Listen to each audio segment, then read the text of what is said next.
કૃષ્ણ મિત્રો. તમારી લાઈફની જર્ની એટલે કે તમારું જીવન એક એવું છે કે જે તમે બહુ સારી રીતે આધ્યાત્મિક રીતે પસાર કરી છે. અને હોઈ શકે તમે એક આધ્યાત્મિક ગુરુ પણ હોઈ શકો.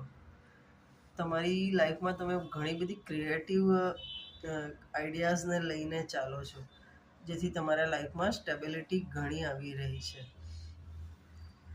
એક ગુરુ તરીકેની ભૂમિકા ટૂંક સમયમાં તમે અદા કરશો. ખૂબ જ આધ્યાત્મિક જર્ની છે તમારી. ઈશ્વર તમને ખૂબ જ સપોર્ટ કરશે આમાં આગળ. અને તમે પોતે એક સારા મેનિફેસ્ટર છો. અને જો આ બધું નથી તો તમને એક સલાહ આપવામાં આવે છે કે તમે તમારી લાઈફમાં મેડિટેશનને થોડુંક દિનચર્યામાં ઉમેરો, જેથી લાઈફ વધુ સારી બને.